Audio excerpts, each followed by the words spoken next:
Shalom, irmãos! Bom demais estar aqui de volta. Tive um tempo aí para descansar. Descansei mais ou menos. Estavam dizendo que eu tenho um imã para trabalho, onde eu chego tem trabalho.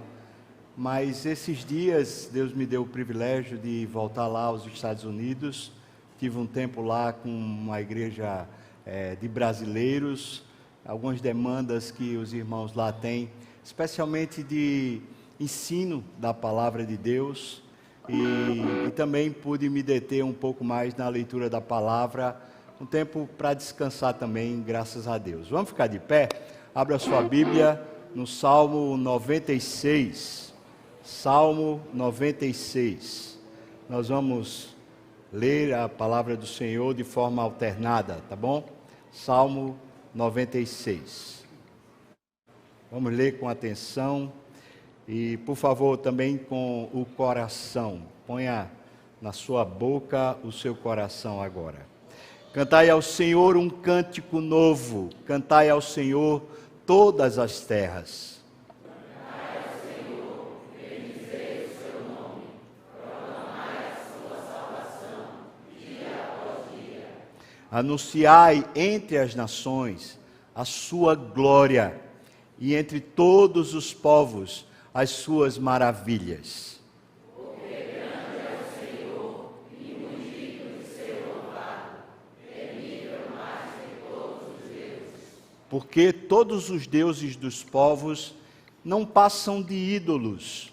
O Senhor, porém, fez os céus.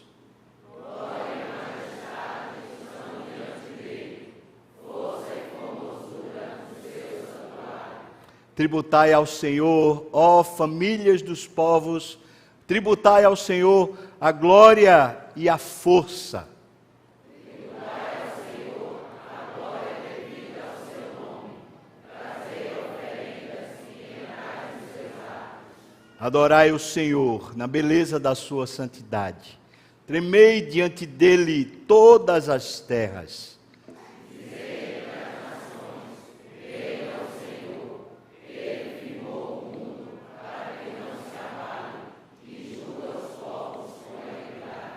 Alegrem-se os céus e a terra exulte, ruja o mar e a sua plenitude.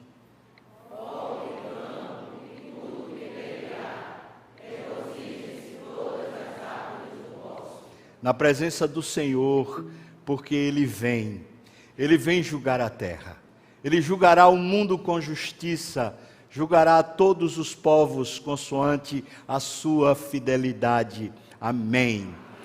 Nós cremos num Deus que é Senhor, é o Criador, é o dono de tudo que há.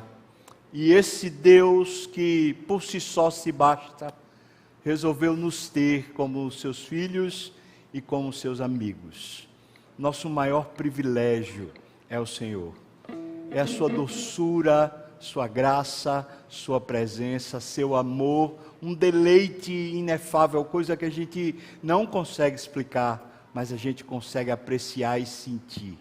Espero em Deus, essa foi minha oração de manhã, que você hoje possa desfrutar da presença do Senhor de um modo que Ele lhe alcance, que Ele se revele a você, e isso faça diferença na sua vida. Só Deus para nos preencher por completo. Vamos orar adorando ao Senhor. Bendito é o teu nome, Senhor. Não há nada que se compare a ti. Tu és excelente, maravilhoso, um Deus tremendo. Só tu és Deus. Não há nada, ninguém que possa ser semelhante a ti. Nós fomos feitos à tua imagem e semelhança para manifestar a tua presença. Ó Deus, vem com tua doce presença e te manifesta entre nós. Revela a tua doçura, mostra a tua graça, ensina-nos os teus caminhos. Te queremos, Deus, e tudo que preparamos, esse culto é para Ti, é para homenagear o Teu nome, para dizer ao Senhor, Pai, nós Te amamos, nós Te queremos, seja bem-vindo e nos capacite a darmos a Ti o que Tu mereces, no nome de Jesus, amém, amém. Você pode dar um bom dia para quem estiver aí do seu lado? Bom dia, Deus abençoe, o Senhor lhe fortaleça, amém.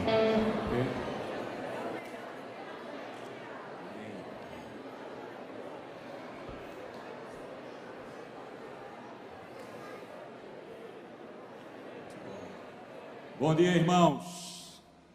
Graça e paz. Amém. Bênção. Estamos aqui mais uma vez na casa do Senhor. O salmista diz: alegrei-me quando me disseram, vamos à casa do Senhor. O salmista diz que o Senhor fez com que o nosso choro, nosso pranto, se tornasse em alegria, para que pudéssemos cantar louvores a Ele. E ele conclui dizendo: e que nós não nos calemos. Então, você veio aqui hoje, pode ser que tenha passado uma semana aí, atribulada, mas chegou à casa do Senhor hoje, e aonde está o povo de Deus, a alegria do Senhor reina em nossos corações, porque a alegria do Senhor é a nossa força, amém? Vamos louvar o Senhor.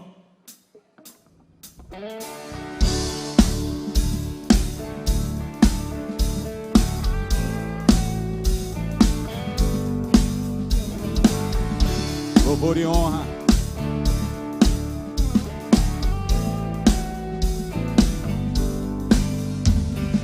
Louvor e honra, poder e glória pertencem ao nosso Deus. Todos os povos, tudo que existem, ouvem ao eterno Deus. Toda língua confessará tua grande glória, todo joelho se dobrará. Em louvor exaltado sempre serás, e o teu reino jamais passará, ó eterno Deus.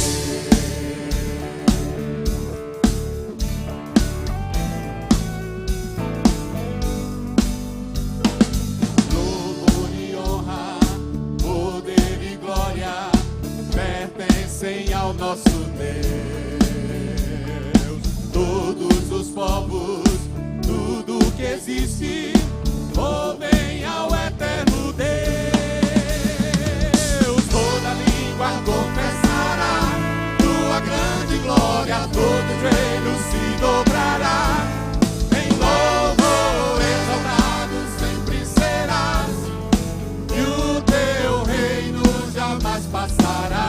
Toda língua confessará, toda língua confessará tua grande glória, todo joelho se dobrará.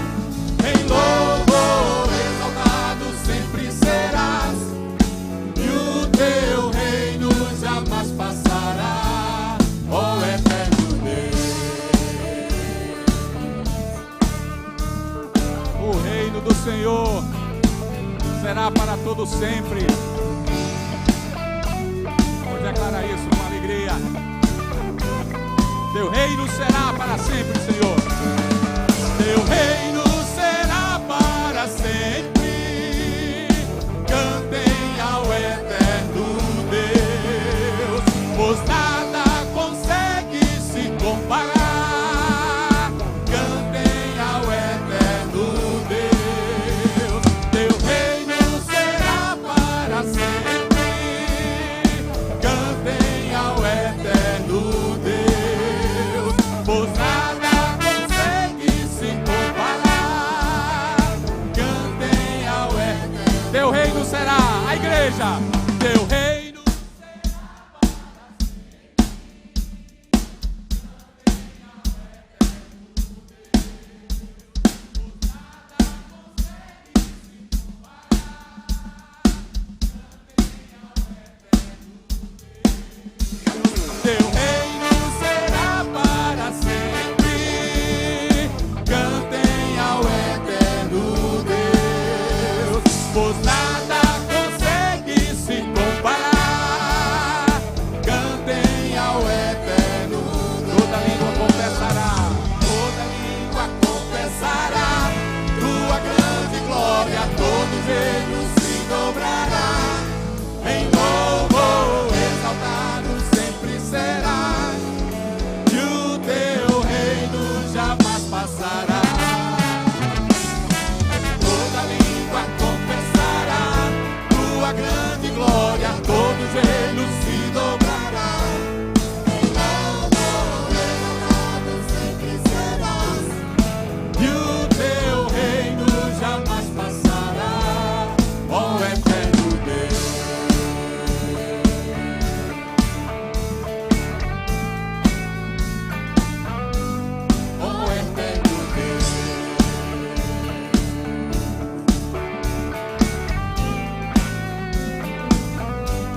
Do Senhor é a honra, a glória, poder, majestade, louvor para todo sempre. Aleluia.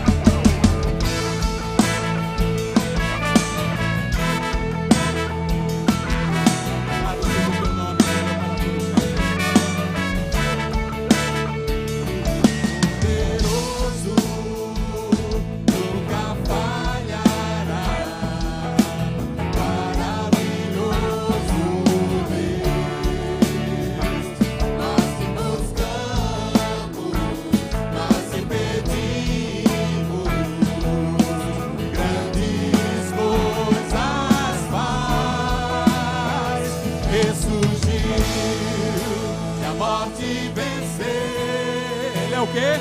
Nosso Deus é poderoso. Em seu nome vamos vencer. Nosso Deus é poderoso.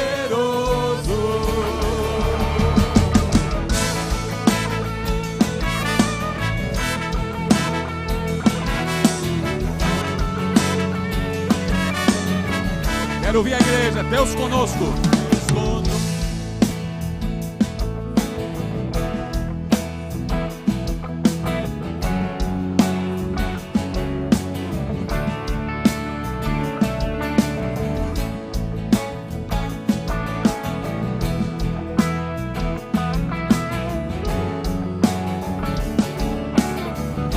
Ele é o Cristo ressurreto.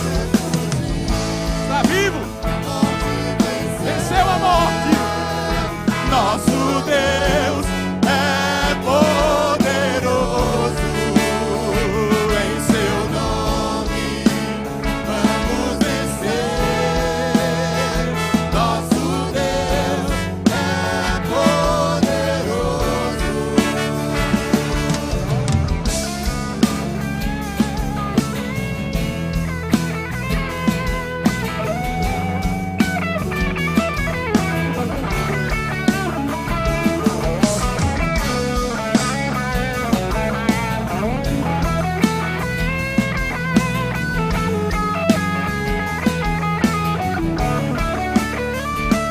Deus conosco nos conduzirá, jamais nos deixará, jamais nos deixará. Deus por nós quer nos abraçar, Ele nunca falhará, Ele nunca falhará. Ressurgiu e a morte venceu. Nosso Deus é poderoso. Em seu nome vamos vencer. Nosso Deus é poderoso. Ele ressurgiu, a morte venceu. Nosso Deus é poderoso. Em seu nome vamos vencer. Nosso Deus é poderoso. Nosso Deus é poderoso. O nosso Deus é poderoso.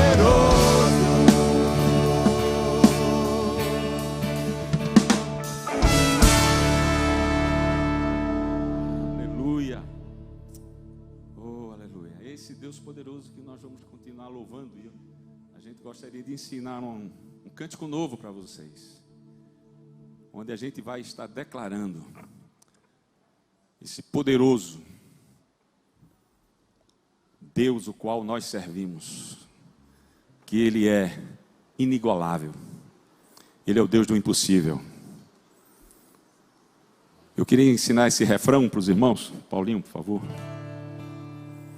Deus poderoso, Deus do impossível, inigualável. Um pouquinho mesmo, um momento. De lá.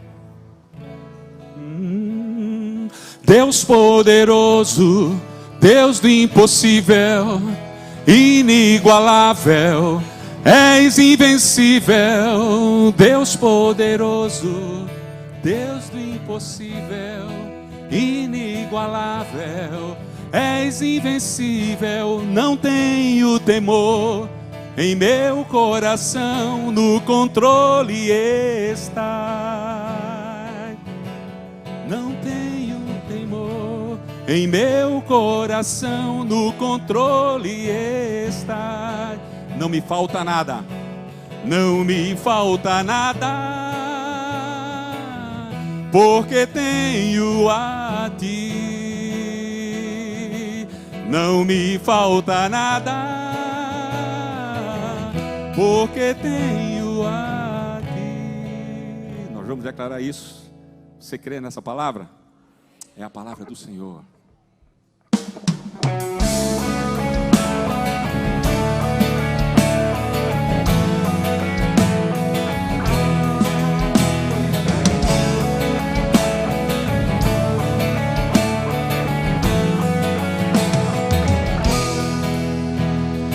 Nós te louvamos, nós te exaltamos, teu nome adoramos, aleluia, aleluia. Nós te adoramos, nós te adoramos, te glorificamos, teu nome exaltamos, aleluia, aleluia. Em uma só voz nos unimos aqui e cantamos a ti em adoração. Deus poderoso, Deus poderoso, Deus do impossível, inigualável, és invencível. Deus poderoso, Deus do impossível, inigualável, és invencível. Não tenho temor, em meu coração no controle estás. Não tenho temor, em meu coração no controle está. Não me falta nada, não me falta nada, porque tenho a ti. Não me falta nada, porque tenho a ti.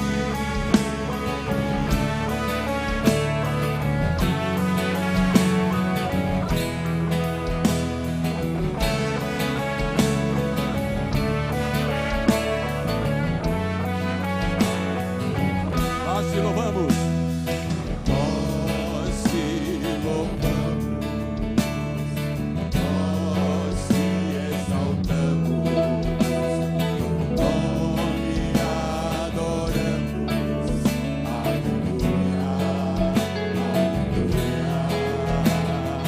Nós te adoramos, te glorificamos, nome exaltamos, aleluia, aleluia.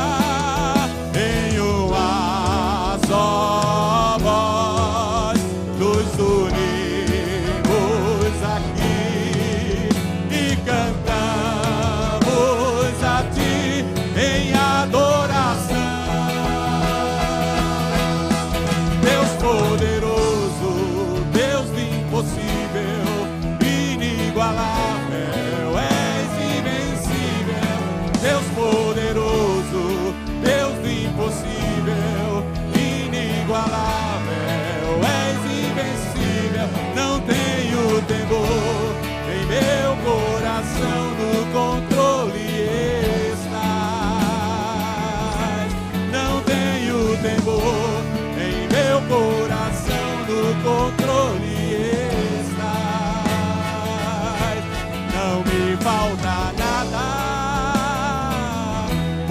tenho a ti. Não me falta nada, porque tenho a ti. A palavra de Deus diz que Ele vai conosco, vencendo todas as batalhas por nós. Ele é aquele que guerreia as nossas guerras. Vamos dizer isso? Ele é o Todo-Poderoso e vai por mim. Ele é o Todo-Poderoso e vai por mim. Sei que os meus inimigos vão fugir. Diga isso. Ele é o Todo-Poderoso e vai por mim. Sei que os meus inimigos vão fugir. Deus poderoso, Deus impossível, inigualável, és invencível. Deus poderoso, Deus impossível, inigualável.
Carrie e Tahim, não é apelido, é o nome deles mesmo, não é culpa minha. Vem cá, irmão. Tahim é sobrenome, na verdade, eu não sei se é da Bolívia, eu não sei se é da Arábia, não sei de onde veio, né? E Carrie, ele só foi fabricado fora, mas não é daqui, né? Bem, acredite, o homem aleatório, Carrie é o apelido de um homem aleatório, que ele mistura todos os assuntos.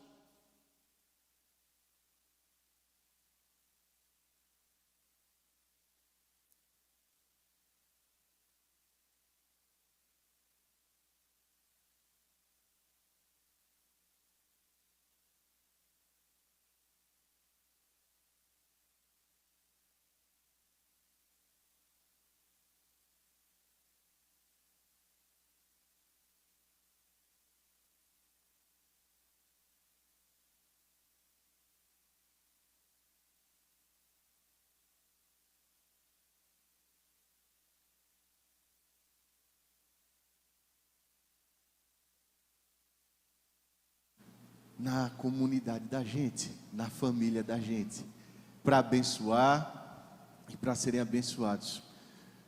E para isso, irmãos, a gente sabe que vocês tiveram uma caminhada de discipulado. Mais do que essa caminhada, vocês também desenvolveram um ministério, fazem parte de PG, são ativos na igreja, uma bênção de Deus. Mas essa casa, essa igreja, essa família de vocês precisa conhecer vocês melhor. E a gente conhece um ao outro pela fé. Por isso que a gente professa publicamente a nossa fé. E aí eu tenho que perguntar para vocês aquilo que eu já sei por todas as nossas conversas e vendo o crescimento da fé de vocês, mas para conhecimento de todo mundo. Vocês creem que vocês nasceram em pecado? E vocês creem que se não fosse a obra maravilhosa de Cristo, não teria um outro destino para vocês que não fosse o inferno? Vocês acreditam que Deus é tão misericordioso, tão bom, tão maravilhoso, que Ele enviou o Filho dele, Jesus? E naqueles cravos tinha o teu nome e o teu, dizendo assim: Pai, esses são meus, e eu quero eles para mim. Vocês acreditam que esse sacrifício de Cristo foi por vocês, e vocês confessam Ele como Senhor e Salvador da vida de vocês? Mas não olha para mim não, olha para o povo, meu irmão. Os caras têm coragem de fazer esquete e acampamento e fica aqui assim tudo. Vocês creem que Jesus Cristo, Ele veio na história, e Ele veio como cumprimento de profecia, desde o Antigo Testamento? No Novo Testamento a gente vê que a profecia se cumpre, a gente vê que a igreja nasce, e a gente sabe que Cristo vai voltar. Então a gente crê que a palavra de Deus, ela fala da história da nossa salvação. A gente crê que a palavra de Deus é a nossa regra de fé e prática. Vocês creem nisso? Que ela é suficiente, que ela é inerrante, que ela é a palavra de Deus? Essa mesma palavra, irmãos, ela fala a todos nós que nós somos colocados no corpo, numa família. E graças a Deus a família da gente é grande. Isso é uma bênção maravilhosa.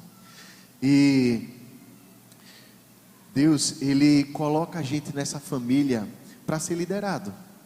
E tem homens de Deus, que é o conselho, os presbíteros, os pastores, que lideram a igreja. E essa igreja, ela deve permanecer fiel, submissa a essa liderança, a esse conselho, enquanto esse permanecer fiel e submisso à palavra. Vocês creem nisso? Creem? Meus irmãos, Carrie Terry não, Terry é o irmão, Carrie Tahim, desculpa. É o efeito aleatório, vai pegando aqui a gente, tem uma radiação. Bênção de Deus, tem caminhado com Cristo, tem dado testemunho, e é um prazer e uma honra e um privilégio caminhar com esses caras. Vamos orar, meus irmãos. Vamos agradecer a Deus. Meu Pai de misericórdia, que coisa tão maravilhosa, meu Deus. Eita Deus, o Senhor é bom, e o Senhor nos tem presenteado com irmãos tão preciosos, Pai. com gente que tem caminhado contigo, Deus, que tem lutado aquilo que o Senhor tem colocado para eles como desafio. Nós te pedimos, meu Deus, no nome de Jesus, toma os teus filhos pelas mãos, meu Pai, os abençoa com toda a sorte de bênçãos, Deus. Sustenta-os, Pai, com toda pureza e santidade, Deus, e que o Senhor os traga para perto de Ti cada dia mais. Que o Senhor abençoe cada relacionamento deles, Deus, o namoro de cada um. Que o Senhor abençoe, Deus, a vida acadêmica de cada um, a vida profissional, a futuro, a familiar. Que eles sejam, Deus, dirigidos por Ti em tudo, meu Pai. Abençoe eles aqui na igreja também. Faze-os crescer no corpo, Pai. E que eles sejam, Deus, servos que Te amam, Deus, e amam a Tua igreja, meu Pai. Muito obrigado, Deus, pela vida deles e pelo privilégio, Pai, de caminhar junto. No nome de Jesus. Amém, meu Deus.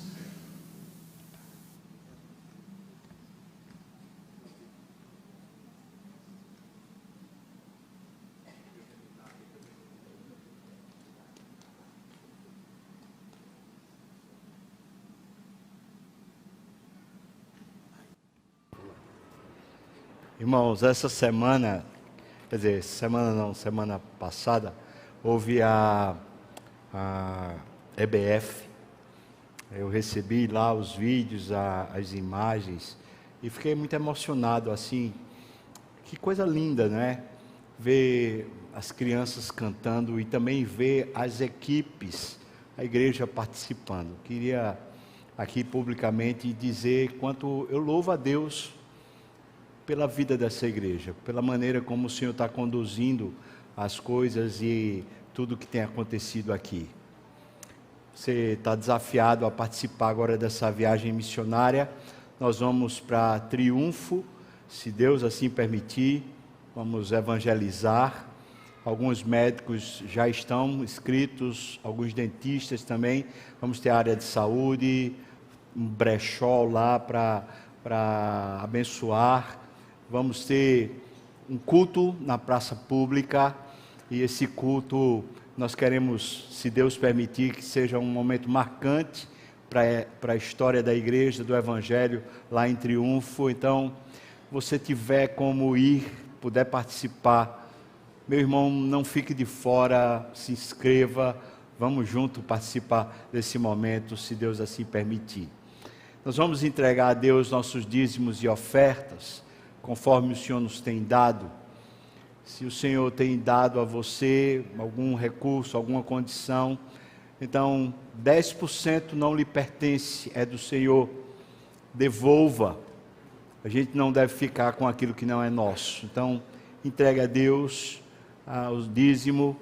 E se Deus tem chamado você para alguma contribuição, para abençoar algum irmão, algum missionário, alguma coisa específica, você quer ajudar, você, por favor, coloque no envelope o nome do irmão que você quer abençoar. E esse dinheiro não vai entrar nem sequer na conta da tesouraria, porque ele é destinado como uma oferta específica. Já vai ao encontro daquela pessoa que você quer abençoar, sem que a pessoa saiba que foi você, o que a gente cumpre assim a palavra de Deus. Vamos ficar de pé, nós vamos entregar a Deus dízimos e ofertas enquanto cantamos ao Senhor.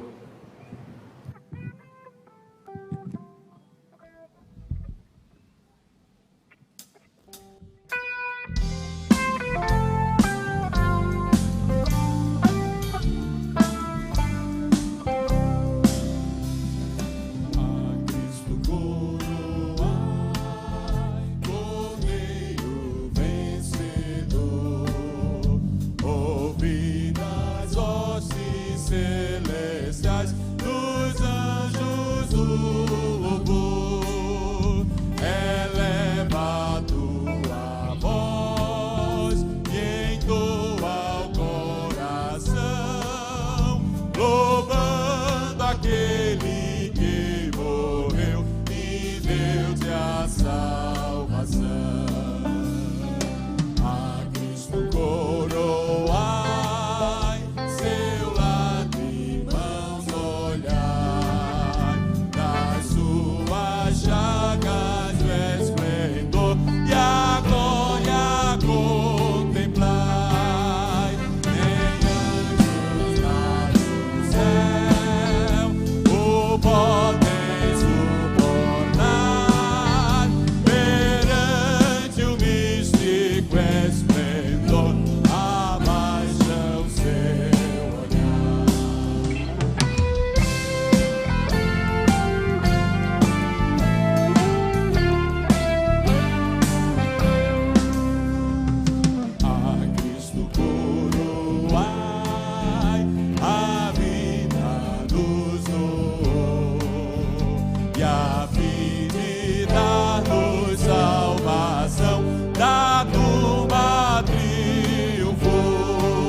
Vamos sentar, pedir às crianças para virem.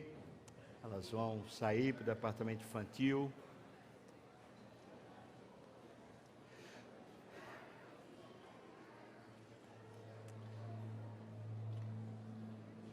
Os irmãos sabem que nós vamos começar no mês de setembro, dia 17 de setembro, se Deus assim permitir. Vamos começar um novo culto no horário da manhã. Nós vamos ter o culto, esse culto vai passar para as 8 horas da manhã e um outro culto às 10 horas da manhã. Simultaneamente, nós vamos ter escola bíblica dominical. No primeiro horário, a escola bíblica dominical vai começar às 8h30 e no segundo horário, a escola bíblica vai começar às 10. No segundo horário, começa simultaneamente com o culto e no primeiro horário, ela começa meia hora depois que o culto começa. Então, você já pode ir orando a respeito disso.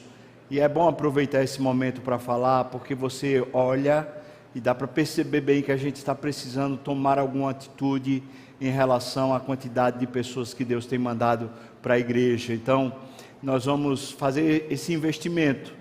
2 escolas dominicais e 2 cultos acontecendo simultaneamente, para que todos possam vir, cultuar e também aprender através da escola bíblica dominical. Vamos orar.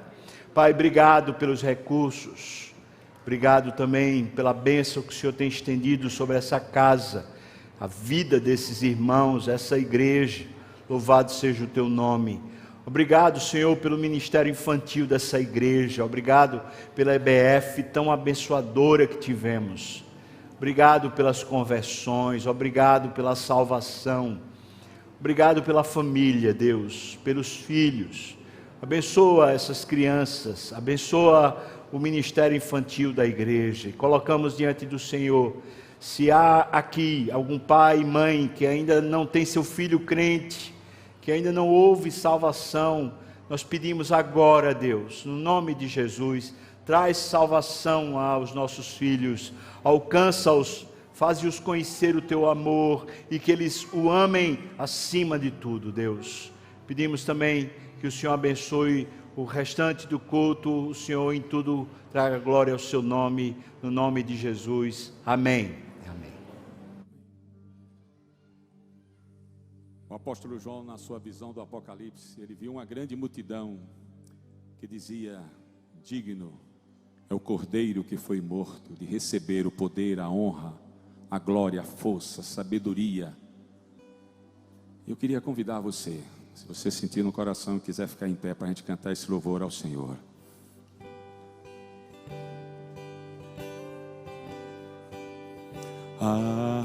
Aleluia, aleluia, reina o poderoso Deus.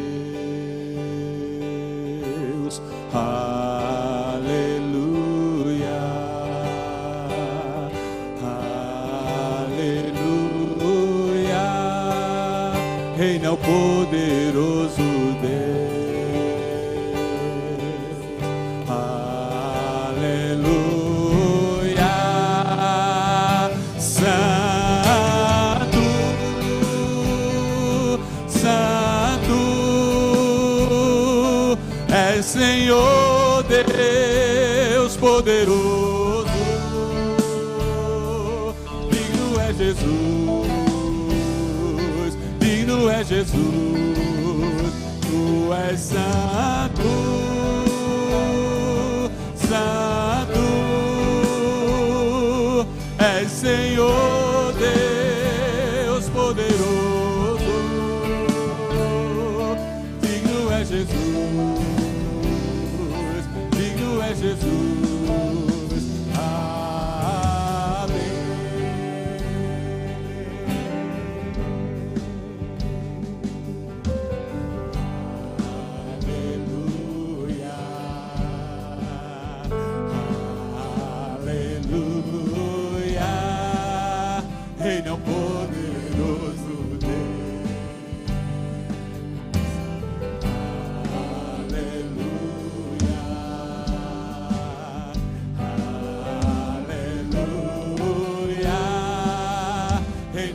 poderoso Deus. Aleluia. Santo, Santo, és Senhor Deus poderoso. Digno é Jesus, digno é Jesus. Tu és santo, santo, és Senhor Deus poderoso. Digno é Jesus, digno. Tu és santo, Senhor. Tu és santo, santo, é o Senhor Deus poderoso. Digno é Jesus, digno é Jesus. Amém.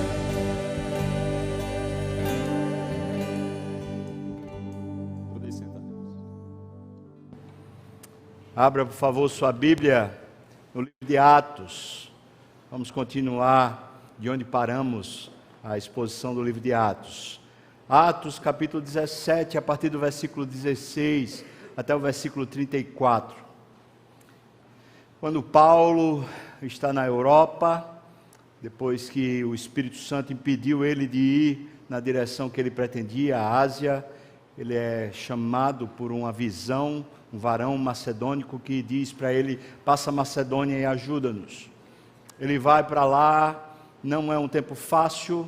Paulo tem passado por uma série de problemas, de perdas inclusive, e ele sai fugido, por assim dizer, da região de Tessalônica, de Bereia, e vai em direção a Atenas. E o texto que a gente vai ler é quando Paulo chega à capital mundial da cultura, um centro filosófico, acadêmico, certamente o grande expoente daquela época.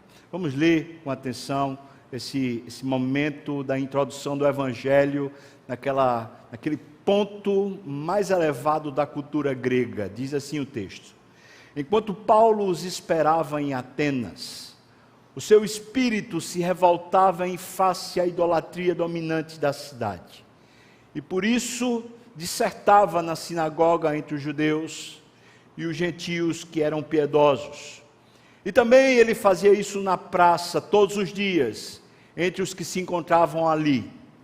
E alguns dos filósofos epicureus e estoicos contendiam com ele, havendo quem perguntasse: que quer dizer esse tagarela?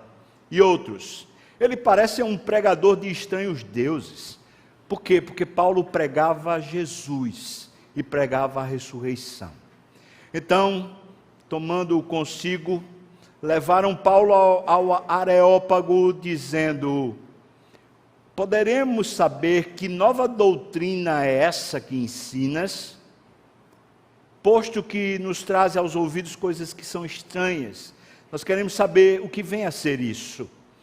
Pois todos os de Atenas e também os estrangeiros que residiam ali, de outra coisa eles não cuidavam, senão dizer e ouvir as últimas novidades. Em outras palavras, era uma cidade de fofoca, era uma cidade de novidade. Eles estavam nas redes sociais querendo saber tudo o que está acontecendo na vida do outro.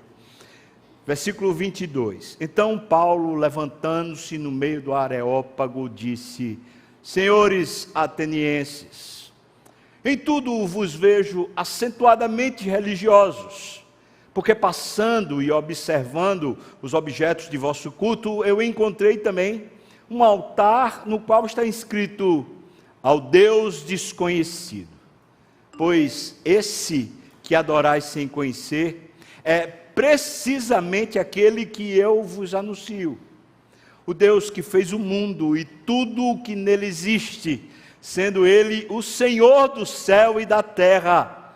Ele não habita em santuários feitos por mãos humanas, nem é servido por mãos humanas, como se de alguma coisa Ele precisasse, pois Ele mesmo é quem a todos dá vida, dá respiração e tudo mais.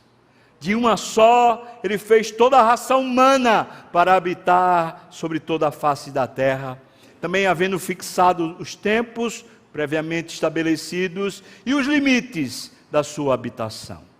Para o que? Para buscarem a Deus, se porventura tateando o possam achar, bem que não está longe de cada um de nós, pois nele nós vivemos e nos movemos e existimos, como alguns dos vossos profetas têm dito, porque dele também somos geração. Sendo, pois, geração de Deus, não devemos pensar que a divindade é semelhante ao ouro, ou à prata, ou à pedra, trabalhados pela arte e pela imaginação do homem. Ora, não levou Deus em conta os tempos da ignorância. Agora, porém, Ele notifica aos homens que todos, em toda parte, se arrependam. Porquanto Deus mesmo estabeleceu um dia em que há de julgar o mundo com justiça, por meio de um varão que destinou e acreditou diante de todos, ressuscitando dentre os mortos. Quando eles ouviram falar da ressurreição dos mortos, uns começaram a escarnecer, e outros disseram: a respeito disso te ouviremos numa outra ocasião. A essa altura, Paulo se retirou do meio deles. Houve, porém, alguns que se agregaram a Paulo e também creram na pregação. Entre eles estava um que era chamado de Dionísio, o Areopagita, que cuidava do Areópago, uma mulher que era chamada de Dâmaris, e com eles outros mais se converteram naquele momento. Vamos orar, irmãos. Meu Deus, Senhor e Pai, tenha misericórdia de mim, o Senhor sabe minha fraqueza, debilidade, incapacidade, Deus. Se não é o Senhor, se não é a Tua capacitação, não tenho nada para fazer aqui. Então tenha misericórdia de mim, me usa para a Tua glória, mas também tenha misericórdia do Teu povo, para que eles não percam tempo aqui, Senhor. Eles vieram para participar e celebrar o Teu nome e ouvir a Tua voz. Então, Senhor, faz a Tua voz ouvida, aquece os corações, ilumina a mente, no nome de Jesus, amém e amém. Como lhes falei, Atos capítulo 16 nos conta a história de quando Paulo então é parado pelo Espírito Santo nos seus projetos, e ele é encaminhado em direção à Europa, onde na Europa ele passa por essas situações difíceis. Vai para Filipos, Tessalônica, Bereia, agora ele está chegando em Atenas. Essa é a segunda viagem missionária do apóstolo Paulo, chegando numa região nova, com uma cultura diferente. Os resquícios do judaísmo aqui é bem escasso, é bem pequeno. Na verdade é uma nova civilização com uma nova maneira de imaginar a vida. Eram chamados pagãos ou ímpios, porque era um povo que não tinha nenhuma relação, nem de conhecimento, nem de aproximação de Deus, o Deus Supremo. Eles acreditavam num panteão de deuses. E Paulo está sendo encaminhado pelo Espírito. Nós aprendemos logo de cara, nessa chegada de Paulo à Europa, que em primeiro lugar os planos de Deus precisam prevalecer diante da vontade humana. Quem conduz a história da nossa vida é Deus. Nós fazemos planos, nós desejamos coisas, mas Deus é quem nos conduz. Assim como Paulo entendeu a vontade de Deus e abandonou seus próprios planos, nós devemos fazer a mesma coisa. Segunda coisa que aprendemos logo de cara, é que a perseguição humana, ela não pode nem destruir, nem obstruir a vontade de Deus, o projeto de Deus. Paulo está sendo perseguido pelos judeus, e agora também por Roma, e ele está no Império Romano, e está indo nas sinagogas, e ele mesmo que esteja, parece contrário a tudo e a todos, nada podia impedir o avanço do Evangelho. Quando eu e você vivemos o plano de Deus, E o nosso propósito de vida é trazer Cristo, fazer Cristo conhecido, trazer a sua salvação à vida dos homens. Não há nada que possa nos impedir, nada pode frear o avanço do Evangelho nesse mundo. Em terceiro lugar, quando Deus se manifesta, a igreja nasce e a igreja se fortalece. Os lugares onde Paulo está chegando são inóspitos. Quando Paulo está em Filipos, ele é preso, açoitado, ele passa por privação, e nasce uma igreja linda, forte, exuberante, naquilo que parecia ser o lugar mais impróprio, a mini Roma da época. Mesmo assim, o Evangelho nasce. Quando ele chega lá em Bereia, os que estão ouvindo fazem a comparação entre o que ele fala e o que a palavra de Deus está escrita, e Paulo diz: então, vocês são mais nobres do que os de Tessalônica, porque vocês de fato constatam se é palavra de Deus, a palavra de Deus. Vocês vão para a fonte, a verdadeira fonte. A igreja de Tessalônica, ela nasce quase como se fosse um arrobo, nasce pela investida do Espírito Santo. Em minúsculo tempo, aquela igreja nasce e se torna uma igreja exemplar em toda aquela região. Essa viagem, que parecia ser não estar nos planos de Paulo, é uma viagem de total sucesso. Um sucesso que Paulo não planejou, mas que Deus, antes que Paulo sequer pensasse em viajar, já havia planejado. É bom, irmãos, começarmos esse sermão pensando nisso. Nós precisamos fazer a vontade de Deus. Nem interessa muito qual é a nossa vontade, nem interessa muito quais são os nossos planos. E aqui eu quero falar como um pastor da Igreja das Graças. Não interessa quais são os meus planos para a Igreja das Graças. Não interessa quais são os planos do Conselho para a Igreja das Graças. Não interessa quais são os seus planos para a Igreja das Graças. A Igreja das Graças tem um supremo pastor e o nome dele é Jesus. Você pode dizer amém? E ele tem vontade. Acabou de ver aqui um vídeo onde aparentemente, essa igreja, ela vai para um local e o local se torna pequeno.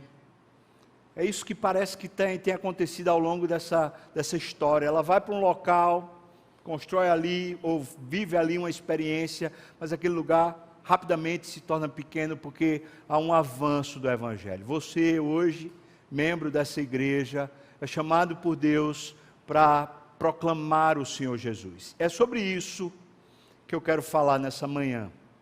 Falar sobre eu e você temos ousadia e coragem de pregarmos o Evangelho. O nosso Deus é desconhecido das pessoas. As pessoas falam de Deus como se fosse o nosso Deus, mas o Deus que se fala aí fora é um outro Deus. Não é o Deus da Bíblia, não é o Deus criador de tudo o que há. Nós vivemos numa sociedade pagã, uma sociedade que aceita uma série de imoralidades que a Bíblia não aceita. Uma sociedade que tem um padrão ético divergente da palavra de Deus. Uma sociedade que está em busca de prazeres e de conforto, enquanto os cristãos que conhecem a Deus estão em busca de glorificar a Deus acima de todas as coisas, mesmo que o preço disso seja o desconforto e o sacrifício. As pessoas que se dizem cristãs, mas de fato não temem nem vivem para Deus, elas estão numa utopia, é um sofisma. Elas acreditam que estão na verdade, mas estão caminhando para o inferno. E se eu e você abrirmos os olhos, nós vamos ver que ao nosso redor, com quem nós convivemos, as pessoas com quem nós estamos de alguma maneira tendo um relacionamento, muitas delas estão precisando conhecer o Deus vivo. E eu quero aplicar esse sermão de hoje nessa direção. O Deus desconhecido precisa ser conhecido. Eu e você precisamos proclamar, anunciar, evangelizar, discipular as pessoas. Vamos entrar nesse texto olhando primeiro para a cidade de Atenas. Aquela cidade a capital intelectual do mundo, ela se gabava de ter herdado as maiores fontes da filosofia, que até hoje influenciam o mundo. Estamos falando aqui de Sócrates, Platão, Aristóteles, Aristófanes, Eurípides, e a cultura grega de um modo geral, dentre eles um escultor chamado Fídias, que parece ser o grande expoente. Esses homens e outros ainda mais influenciaram o modo de pensar a vida. O Império Romano, quando entra em cena, ele entra com a força militar e também com o sistema de governo, mas a filosofia que prevalece continua sendo a filosofia grega. E ela até hoje tem uma forte influência na mentalidade humana. Por isso, nós precisamos entender que muitas das coisas que parece evangelho ou parece cristianismo, muitas vezes é só uma filosofia de vida, não tem a ver com a salvação e com a relação pessoal com o Senhor Jesus. Esse texto ajuda a gente a dar uma repensada na sociedade que vivemos e no nosso papel de evangelismo. Simon Kistemaker diz assim: Atenas descansava em sua reputação de ser o centro das artes, literatura, filosofia, conhecimento e habilidade na oratória. A despeito da sua distinção por ser o centro do saber e da arte, essa cidade, ela superava todas as outras em cegueira espiritual. Você já pensou nisso? Já pensou que o centro filosófico, o centro artístico do mundo, aquilo que mais influenciava o mundo, estava completamente cego a respeito de Deus? E interessante, alguns historiadores falam que havia mais estátuas e mais elementos de honraria aos deuses do panteão do que seres humanos na cidade de Atenas. E um tal de Dionísio saiu com uma vela, ao meio-dia, sol a pino, ele saiu procurando, e quando alguém olhou para ele e falou: você está procurando o que, Dionísio? E ele falou: eu procuro o homem, porque eu só vejo estátuas. Aparentemente, a cidade de Atenas toda não apenas tinha essas idolatrias, essas estátuas e esses templos. Na verdade, ela estava sob a idolatria. A idolatria era quem governava a cidade de Atenas. Isso aqui eu quero fazer uma grande assertiva, uma grande necessidade de postulado cristão. Eu e você, muitas vezes, estamos infantis a respeito das artes humanas. Nós olhamos, ouvimos uma música, olhamos um filme ou uma obra de arte, e nós vemos a beleza, e a beleza nos encanta. Mas muitas vezes, as artes, a semelhança do que acontecia em Atenas, elas são reféns de uma cegueira espiritual. Elas estão debaixo de um arcabouço de idolatria.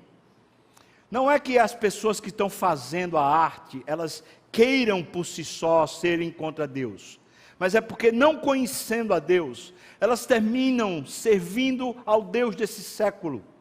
Elas terminam sendo servas do diabo. E aqui um alerta para nós: nem tudo que é belo na cultura, nem tudo o que é bom na cultura é para Deus, serve para Deus ou deveria ser adotado por nós. Cuidado com as músicas que você ouve, cuidado com o tipo de arte que você aprecia, e cuidado especialmente em como isso lhe influencia, como isso mexe com você. E aqui um alerta especial às músicas, porque elas, de forma muito mais subliminar do que qualquer outra arte, elas entram na nossa vida para nos fazer repensar a postura.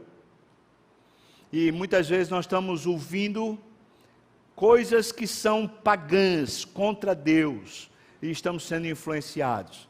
A pessoa está lá, talvez uma tristeza profunda, e vai ouvir aquelas músicas de ruedeira, e ali ela começa a pensar como um ímpio. né? Ela começa a imaginar a vida como um descrente, sendo influenciada sorrateiramente pela impiedade. Preste atenção nisso, irmãos.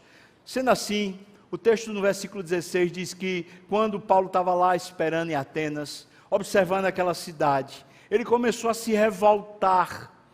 É muito interessante isso, porque a cidade estava dominada pela idolatria. Essa palavra aqui no grego, essa palavra kateidolos, ela na verdade significa, ela só é usada aqui na Bíblia toda, e ela significa que aquilo que está posto está sob o controle dos ídolos. Ou seja, o que Paulo estava observando era uma cidade totalmente governada por idolatria. As pessoas que pensavam, as pessoas que faziam arte, estavam totalmente sufocadas pela idolatria. E isso começou a provocar em Paulo uma reação. O primeiro ponto que eu quero destacar é que se nós somos cristãos guiados pelo Espírito, quando nós vemos a bela arte, mas que ela está sufocada pela idolatria, nós devemos ter um tipo de reação semelhante a de Paulo. E o texto diz para nós que Paulo se revoltava. A palavra que é usada aqui no grego é uma palavra que diz a respeito de um tipo de emoção ou de sentimento que vai crescendo paulatinamente dentro de você, causando em você uma indignação. Essa palavra só é usada na Bíblia para o Espírito Santo em relação à idolatria humana. Ou seja, o que Paulo está sentindo não é uma emoção humana, é Deus que está se movendo em Paulo, fazendo ele, pouco a pouco, ficando indignado com aquela situação. Olhos espirituais é a capacidade que o Espírito Santo nos dá de percebermos a realidade por detrás das cortinas. Um mundo que está no maligno e que muitas vezes está governado, sufocado pela idolatria. Paulo se revoltava, e o texto diz para nós, versículo 17, por causa disso ele dissertava, e o texto diz que ele falava na sinagoga e também ele falava na praça. Paulo tanto falava para aqueles que supostamente já conheciam a Deus, os judeus, como ele também falava para os que eram totalmente perdidos e não conheciam a Deus. Um alerta, irmãos, uma reação espiritual, quando nós estamos diante da idolatria, diante do paganismo, uma reação espiritual é uma indignação. Não é simplesmente passar passivamente e falar, não tem jeito, é assim mesmo. Não, é um tipo de indignação, mas preste atenção, essa indignação não deve levar a gente a movimentos políticos. Está me ouvindo, irmão? Alô? Não deve levar você a movimentos políticos, nem achar que a solução de um país, ou de um estado, ou de uma cidade está na mão da política. O que salva o ser humano é o sacrifício de Jesus, e só. Então, se eu e você estamos vendo um cenário de corrupção, de perdição, de idolatria, a mamon, ao dinheiro, ao sexo, à perdição, se você está percebendo que o caos está adentrando com força na nossa sociedade, é natural que você fique indignado. Glória a Deus que você está indignado. Eu também fico. Mas a nossa maneira muitas vezes de pensar, ela termina sendo uma reação humana e não a reação do Espírito. Muitas vezes, por causa da indignação, nós queremos fazer movimentos políticos e movimentos humanos contra a cultura. Não tem força nenhuma, não tem poder nenhum. Não será nenhum homem que fique em qualquer posição que vai abençoar a nossa história.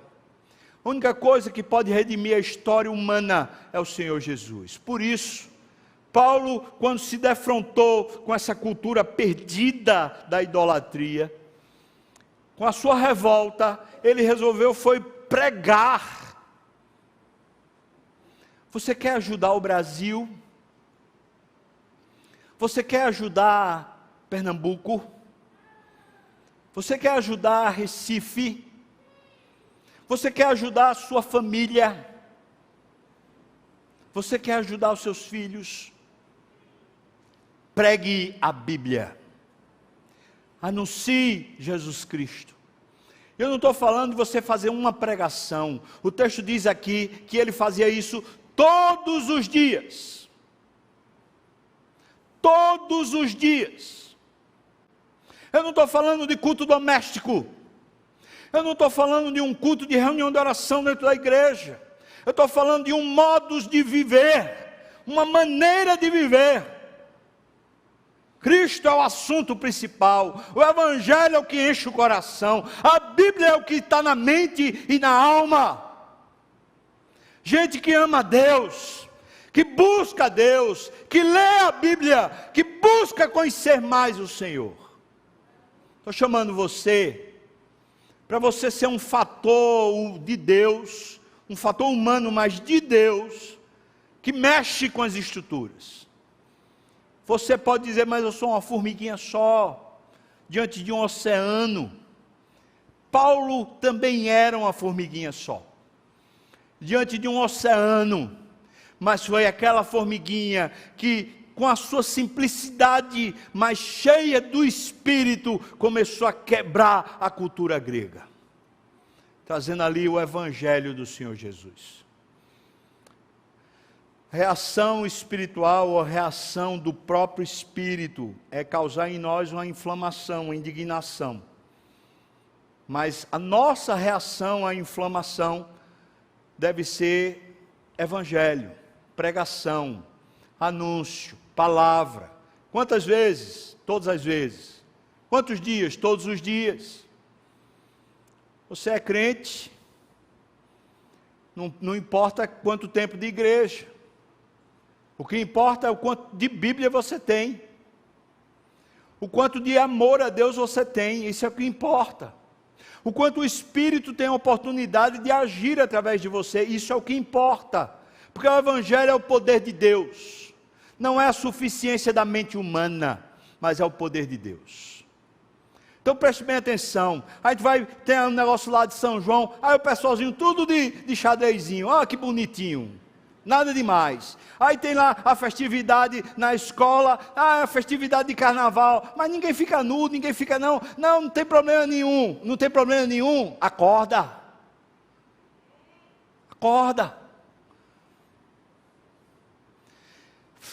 Sorrateiramente, irmãos, nós vamos sendo introduzidos, paulatinamente, para longe de Deus e da sua palavra.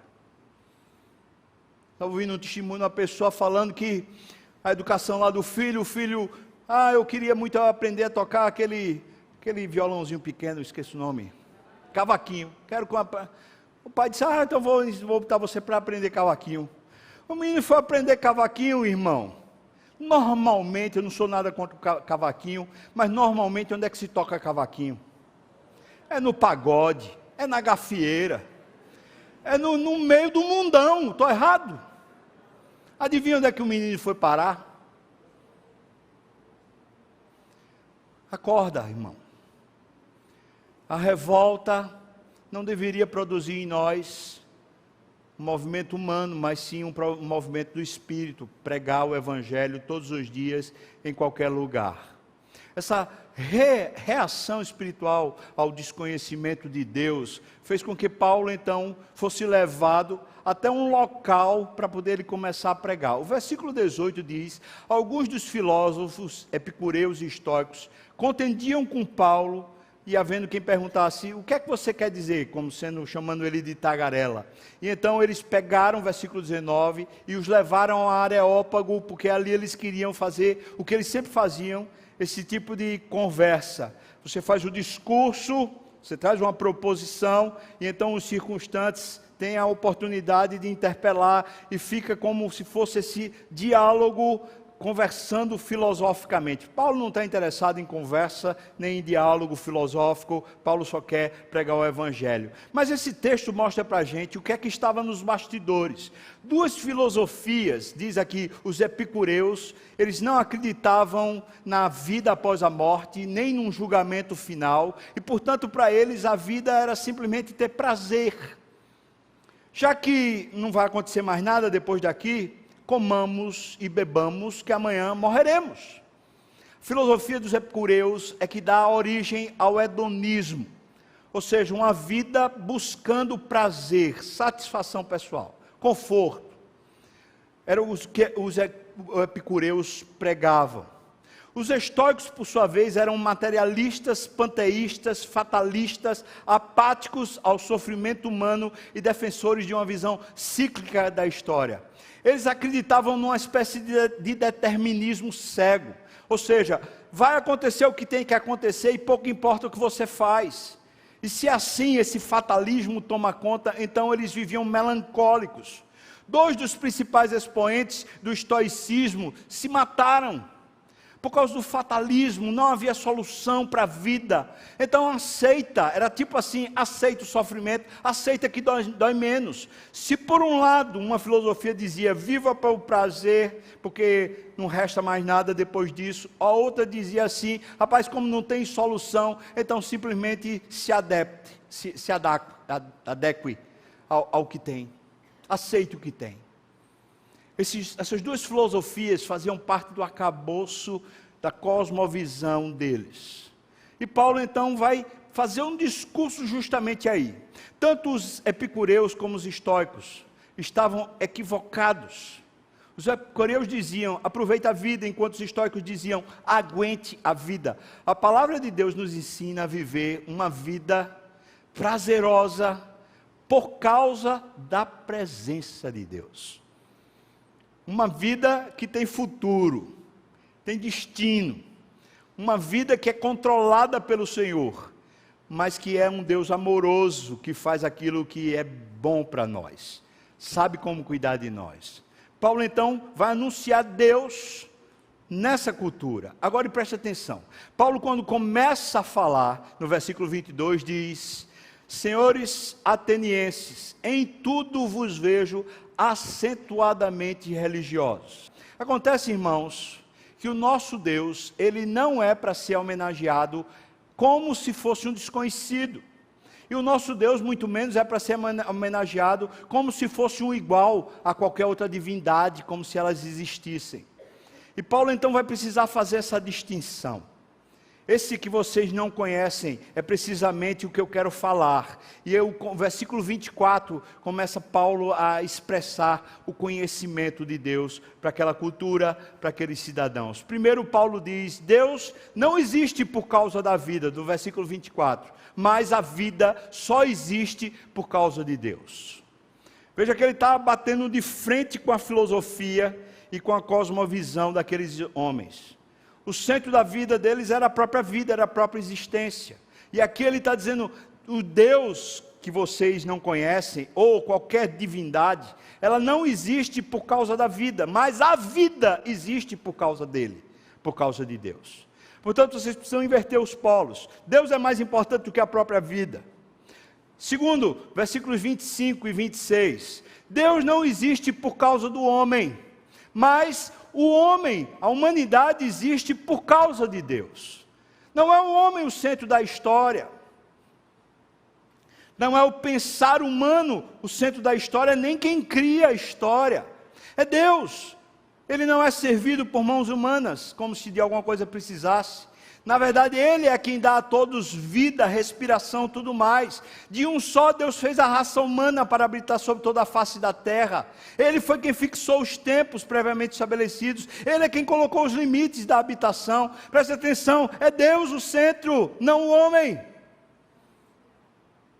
Primeiro, é Deus o centro, não a vida. Se a vida não vive para Deus, ela não tem senso nenhum de existência.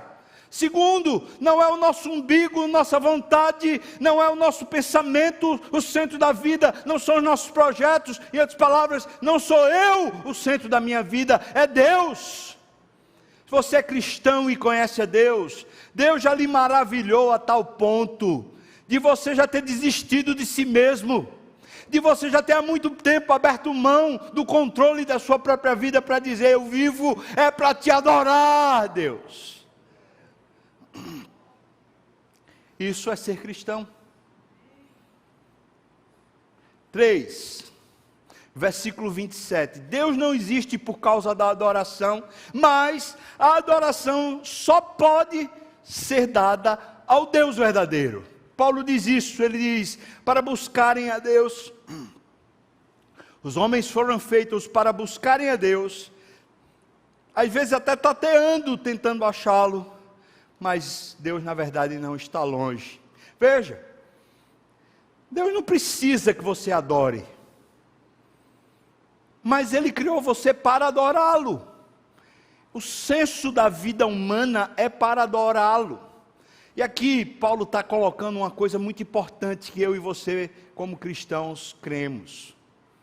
É que depois que a gente conhece a Deus, a gente vai entender finalmente que a gente vive para adoração. Mas o que o homem e a mulher que não conhecem a Deus, ele não sabe, mas ele vive para adorar também. Ele adora os próprios desejos, ele adora os falsos deuses, ele adora o ego, ele adora a autoimagem, ele adora o pai, a mãe, o filho, o irmão, a tia, o marido, a esposa. Ele termina adorando alguma coisa e vivendo para o que adora. Paulo está aqui com uma assertiva precisa, dizendo o seguinte: quando Deus fez você, ser humano, Ele fez um adorador. Todo ser humano vai viver para adorar. Acontece que os que não conhecem a Deus estão tateando. Na busca por adorar o Deus vivo, eles estão adorando a si mesmo e adorando falsos deuses. Mas Deus não está longe de nós. Apesar de Deus não existir por causa da adoração, a adoração não pode ser dada tateando, buscando em qualquer fonte, mas ela precisa ser dada só a Deus. Quarto ponto do conhecimento de Deus. Portanto, Deus é que é o centro de tudo. Deus é o centro da vida, Deus é o centro do homem, Deus é o centro da adoração. O versículo 28 diz: porque nele vivemos, nos movemos e existimos, como os vossos poetas têm dito, porque dele também somos geração. Percebe como Paulo está fazendo o desfecho? Portanto, Deus é que é o centro de tudo. Não a arte, não o homem, não a religião, mas Deus. Quinto, portanto, não é o homem quem cria Deus, mas sendo criaturas de Deus, todos, sem exceção, vão prestar contas a Deus. Em outras palavras, Paulo pega tanto os epicureus quanto os estoicos que não acreditavam numa vida pós-morte, está dizendo: vocês vão se deparar com Deus vivo depois da morte, e vão ter que prestar contas. E veja que ele diz isso, Deus no versículo 30, Deus não levou o tempo da ignorância. Até hoje aqui vocês não sabiam quem era Deus, era desconhecido para vocês, mas agora Ele notifica a todos. Veja que autoridade esse homem tem, falando no centro do panteão dos deuses. Ele está dizendo: olha, eu queria que vocês todos soubessem uma coisa, até aqui vocês não entendiam, não conheciam, eram ignorantes, num grupo de pessoas que se achavam as mentes brilhantes da época. É como se ele estivesse no centro acadêmico, no lugar dos melhores cientistas, e falasse assim: vocês são todos ignorantes. A respeito de Deus, vocês são todos ignorantes. Mas Deus não levou em conta a ignorância de vocês, e agora Deus está notificando a vocês o seguinte: vocês vão se deparar com Ele, e vão precisar prestar contas. Veja, em toda parte se arrependam. Versículo 31, porquanto estabeleci um dia em que há de julgar o mundo com justiça por meio de um varão, Jesus, que destinou e acreditou diante de todos, ressuscitando dentre os mortos. A história toda está num ponto central, que é a história de Jesus. e que em Jesus, ou nós somos julgados com Ele naquela cruz e salvos, ou em Jesus nós somos condenados, porque não vivemos para Deus, não vivemos conforme Deus. Cristo põe um ponto final na história, porque o julgamento que acontece com Cristo é o julgamento da raça humana. Ou nós morremos com Cristo e vivemos para Deus, ou nós não morremos com Cristo e morremos para Deus. E seremos julgados de um jeito ou de outro. É isso que Paulo está falando. Talvez uma das coisas que a nossa cultura mais precisa é desse ponto de confrontação. Nós estamos vivendo assim, aparentemente, um tempo em que não há limites, não é? Não há limites. E nessa busca por sentido na vida, ou por emoções e sentimentos, pode-se fazer qualquer coisa. Essa é a essência do paganismo, essa é a essência do epicurismo, do hedonismo. Como aparentemente a gente não vai prestar conta para ninguém, essa é a cultura que prevalece, então, aceita de qualquer jeito. Você não precisa simplesmente se colocar diante da divindade. Você toca a vida, deixa a vida me levar. Quase aquela filosofia de Gabriela Cravo Canella, né? Eu nasci assim, eu vivi assim, vou morrer assim, porque eu sou assim, eu sou Gabriela. Essa é a filosofia do mundo, irmãos. A filosofia do Evangelho põe eu e você diante de Deus e faz eu e você termos que tomar uma decisão a respeito de como vivemos. Dito isso, o que aconteceu foi, por um lado, uma rejeição. Versículo 32 diz que, quando eles ouviram que havia uma história de ressurreição dos mortos, alguns começaram a escarnecer. A verdade é essa mesmo, quando pregamos o Evangelho, tem pessoas que não aceitam e escarnecem, elas menosprezam.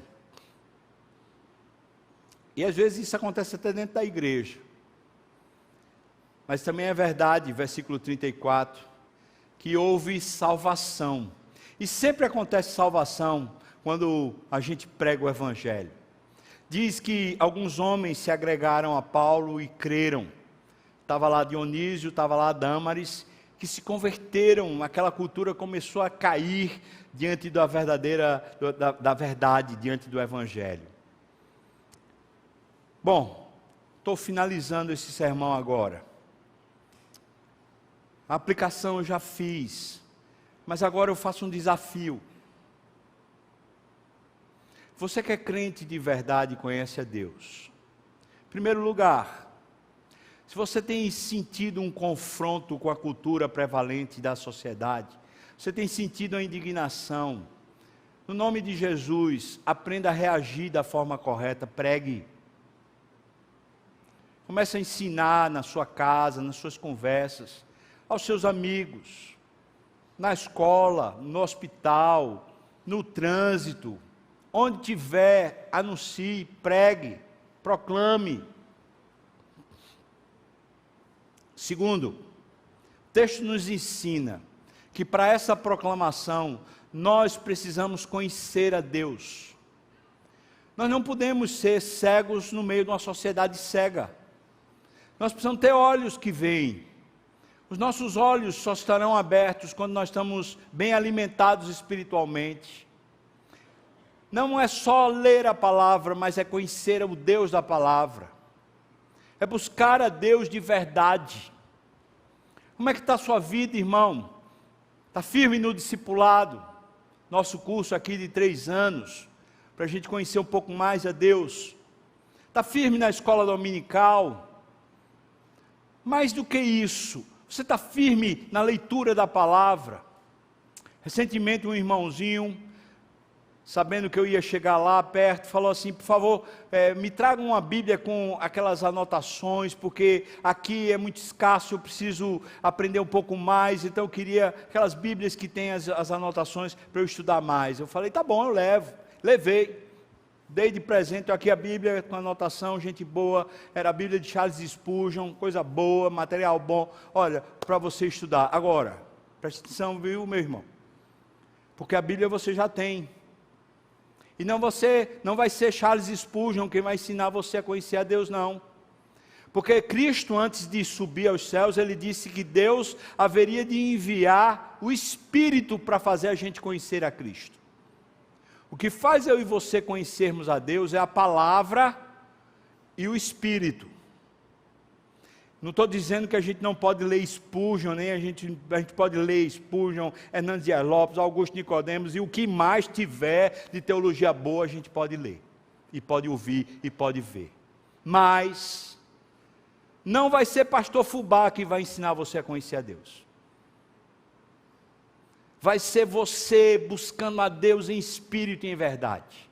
Pegando a palavra e comendo a palavra como um verdadeiro alimento espiritual. Então eu estou desafiando você a ter uma postura.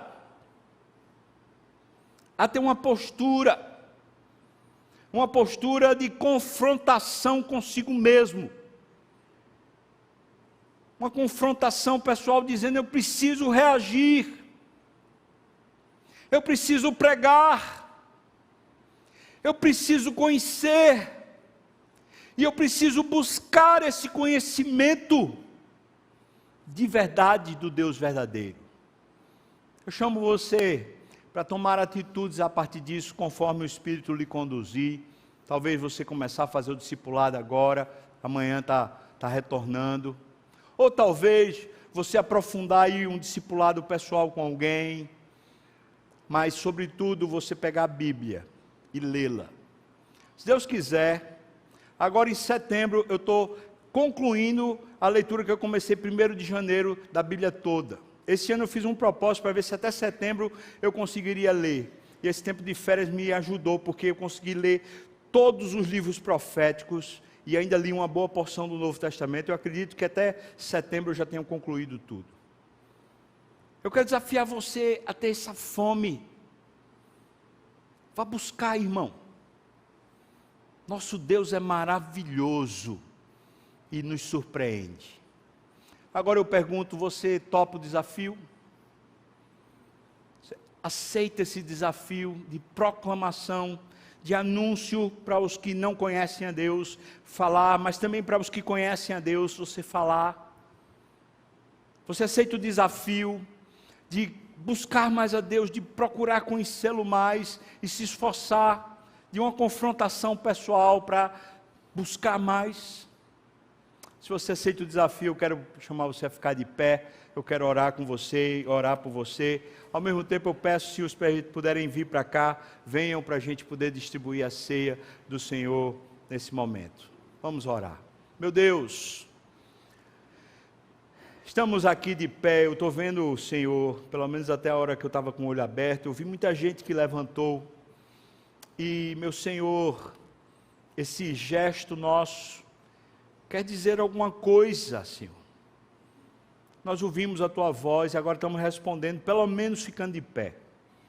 Eu quero pedir ao Senhor, que essa palavra, essa voz que o Senhor alcançou nosso coração, ela agora traga consumação, mostra para nós o caminho, nessa decisão de alguma maneira sermos confrontados conosco mesmo, ajuda-nos a tomarmos boas decisões, boas ações, orienta cada um conforme a necessidade de cada um, Pai.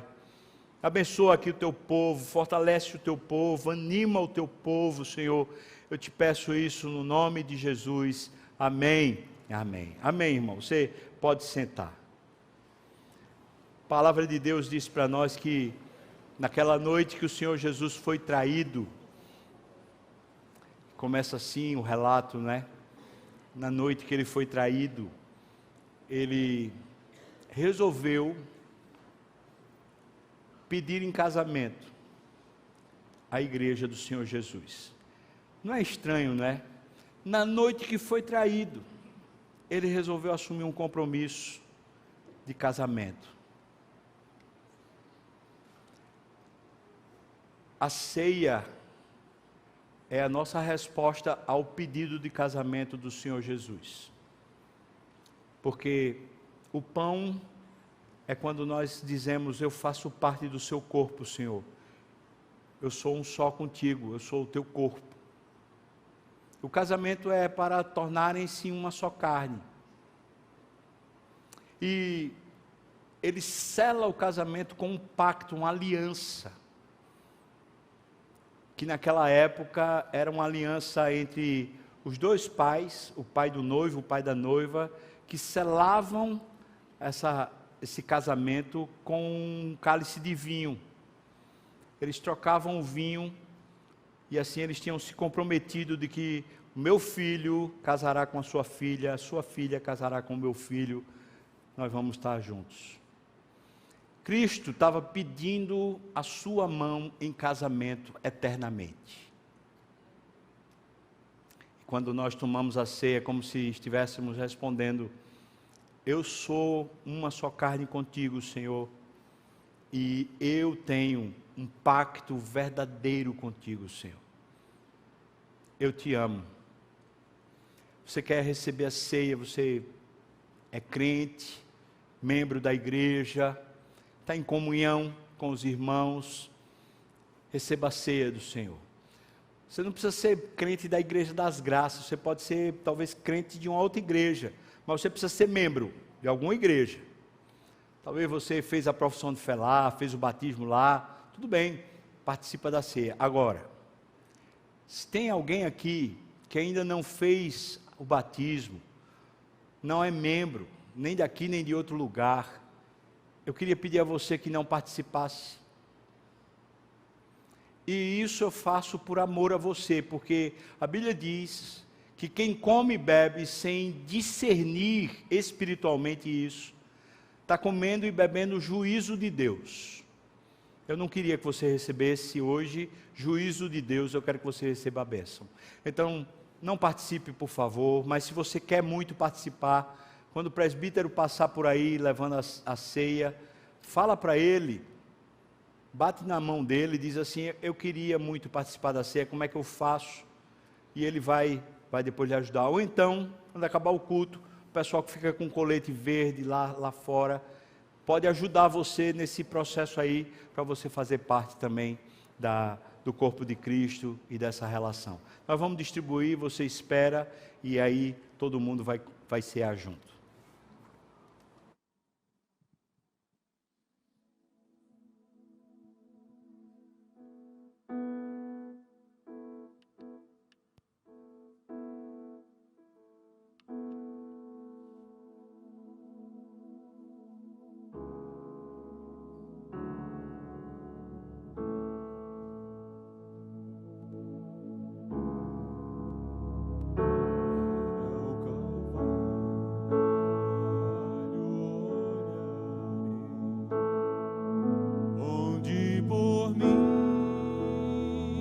Morreu Jesus, vejo seu corpo em tanta dor, naquela cruz, meu Salvador.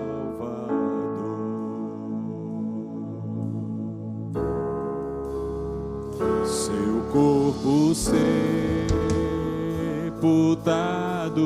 foi na tumba que José comprou, sozinho ali o rei ficou, Jesus Messias, o Senhor. Louvai o nome do nosso Deus. Louvai o nome do nosso Deus, louvai seu nome sem cessar, para sempre eu te exaltarei, Senhor, Senhor meu Deus.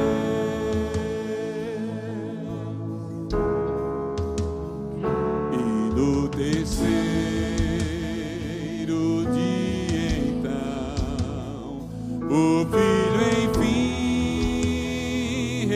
ressuscitou. Onde és, ó morte, teu aguilhão? A Cristo Rei, adoração.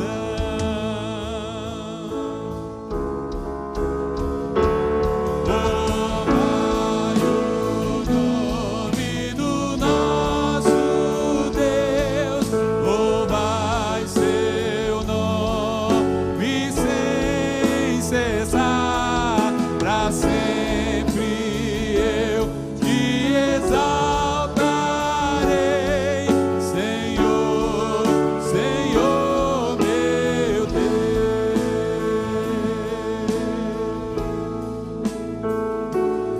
Manto branco voltará, e a noite enfim terminará, e em meio aos santos subirei, sua face eu contemplarei.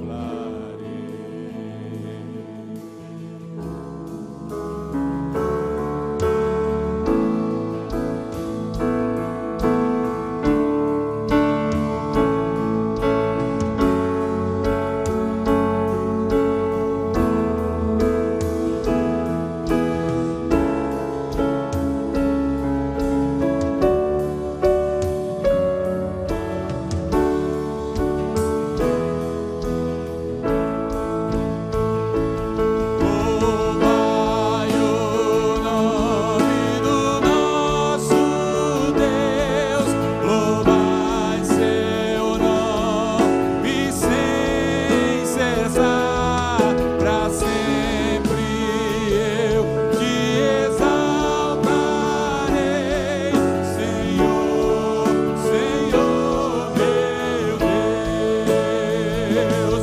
Louvai o nome do nosso Deus, louvai seu nome sem cessar, para sempre eu te exaltarei, Senhor, Senhor meu Deus. Louvai o nome do nosso Deus, louvai seu nome sem cessar, para sempre eu te exaltarei, Senhor, Senhor meu Deus, Senhor, Senhor meu Deus, Senhor, Senhor meu Deus.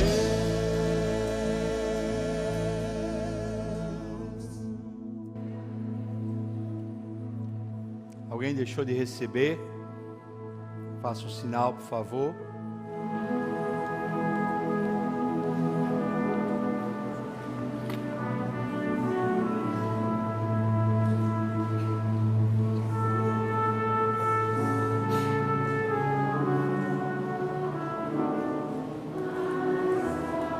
Porque a neve será.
O amor maior do que a morte.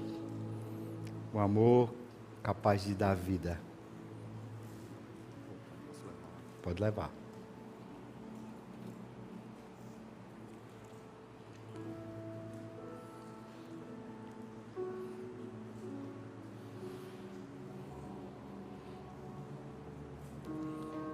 O Senhor Jesus disse: isso é meu sangue que é dado por vós, com ele eu faço uma aliança. Disse: isso é meu corpo que é dado por vós. Nós vamos celebrar essa relação com o Senhor. E não sei você, mas eu vou dizer para ele: eu te amo, Senhor. Vamos fazê-lo.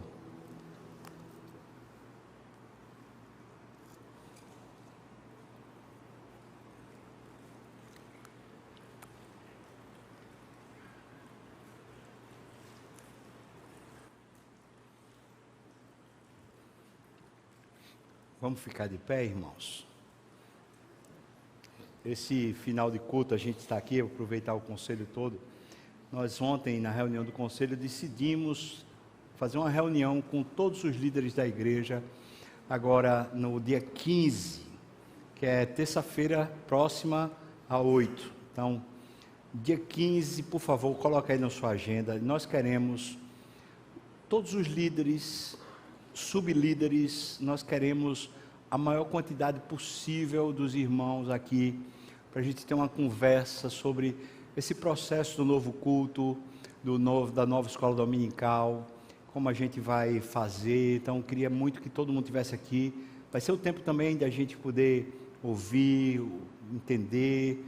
Por favor, venha. Coloca aí na sua agenda. Nós vamos fazer a partir das 19h30, será o horário do começo da reunião, dia 15 de agosto. Vamos orar. Senhor, nós tivemos aqui um tempo tão especial. Nós fomos tão mexidos, Deus. Às vezes, Senhor, não saía nem a palavra por causa da emoção. Louvado seja o teu nome por causa dessa presença tão linda, Deus. O Senhor é muito, muito gostoso, muito saboroso, muito delicioso. Estar contigo, Deus, é aquilo que nos enche por todos os lados, Pai. Agora, Senhor, que vamos para nossas tarefas, afazeres.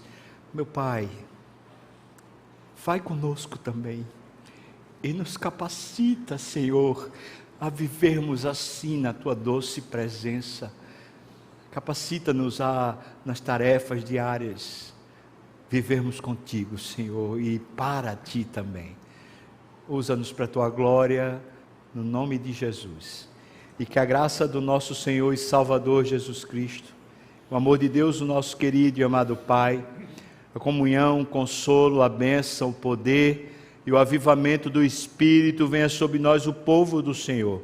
Não só aqui agora, mas até quando o Senhor voltar e nos tomar para si. Aleluia!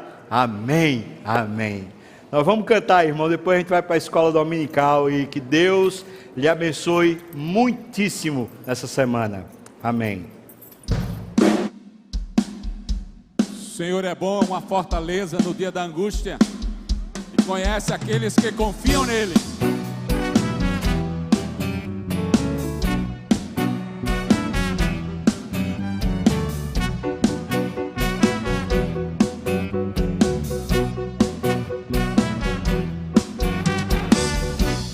Abrigo seguro, minha rocha eterna, o Senhor, o Alfa e o Ômega, princípio e fim, façam a palavra de sua boca. Ainda que eu ande pelo vale da sombra da morte, não temerei. Ainda que o exército se levante contra mim, nada temerei. O Senhor é bom.